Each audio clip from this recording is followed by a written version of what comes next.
হয়, এই মুহূৰ্তত মই উপস্থিত আছোঁ জুৰিয়াৰ আদাখুন্দা আৰু কলানীজোলাৰ সীমাত উপস্থিত আছোঁ আৰু ইয়াত দেখা গৈছে আদাখুন্দা আৰু কলানীজোলাত যিবোৰ ধান খেতি কৰা হৈছিলে প্ৰায়বিলাক ধান খেতিতে পতান হৈছে।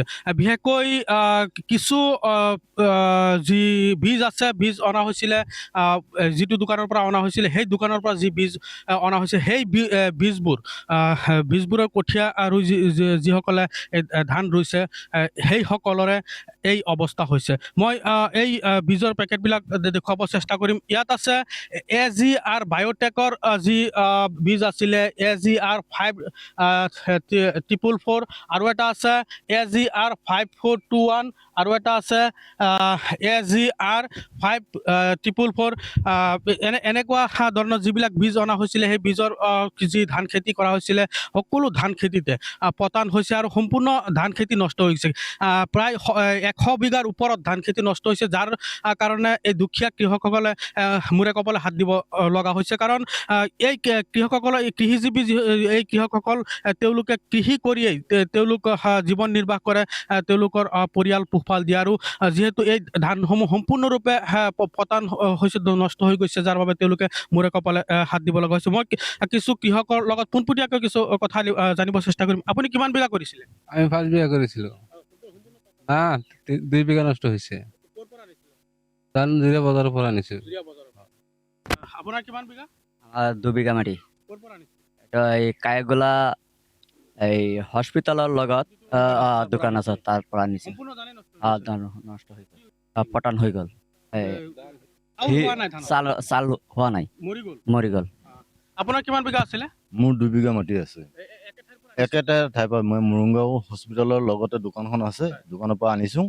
অনাৰ পিছতে ধানখিনি ধুনীয়াকৈ কঠীয়াটো ভাল হৈছে, কিন্তু ধানখিনি ওলাও সময়তে চব ধান পতান হৈ পেলাই মৰি গ'ল। যি কৃষি বিভাগ আছে, কৃষি বিভাগৰ কোনো লোক আহেনে?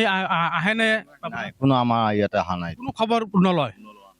এই ধান যে এনেকুৱা হৈছে কোনো খবৰ লৈছিলে নে? নাই, কোনো খবৰ লোৱা নাই। আমি গোলাত গৈছিলোঁ, মহাজনক শুনাইছোঁ, কৈছোঁ।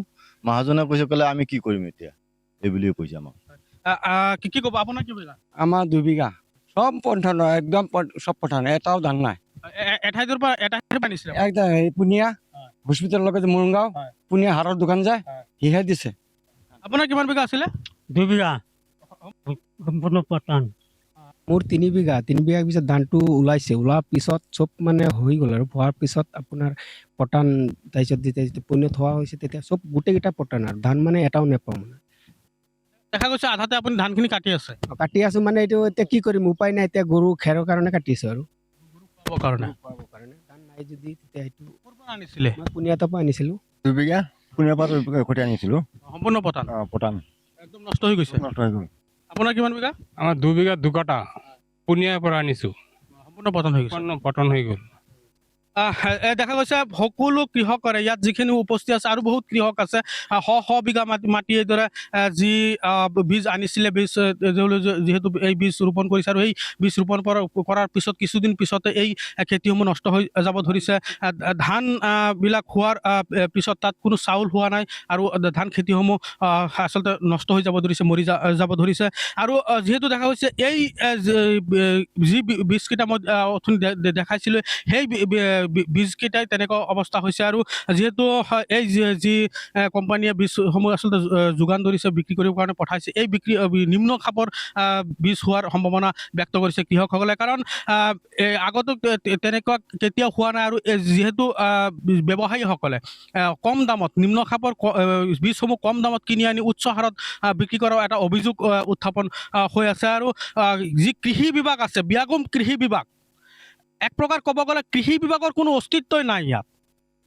কৃষি বিভাগ যে এটা বিভাগ আছে, মানে ইয়াত ৰাইজে খালি ক'বহে পাৰে যে কৃষি বিভাগ আছে, কোনো খবৰ নলয় কৃষি বিভাগৰ কোনো লোকে, কেতিয়াও নাহে ইয়াত। এক প্ৰকাৰ ক'ব গ'লে অস্তিত্বহীন কৃষি বিভাগ, যাৰ বাবে ইয়াৰ স্থানীয় ৰাইজে যিসকল কৃষকে মূৰে কপালে হাত দিব লগা হৈছে, এনেকুৱা অৱস্থাৰ সৃষ্টি হৈছে, তেওঁলোকে চৰকাৰক আহ্বান জনাইছে যাতে তেওঁলোকে কিবা এটা ব্যৱস্থা কৰে। মই তেওঁলোকৰ পৰা জানিব চেষ্টা কৰিম, কি চৰকাৰক কি আহ্বান জনাব? চৰকাৰে যদি আমাক কোনো সহায় সহযোগিতা কৰে তেনেহ'লে আমি অকণমান উপকৃত হ'লোহেঁতেন। কেনেকৈ চলিব যিহেতু এই ধানসমূহ সম্পূৰ্ণ নষ্ট হৈ গৈছে, বছৰটো কেনেকৈ চলিব?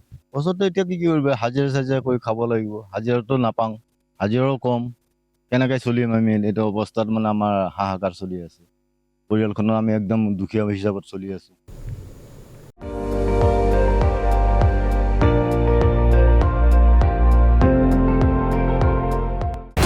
আপুনি চাই আছে ND24 সৰ্বশ্ৰেষ্ঠ নহয় সৰ্বোত্তমৰ দৌৰ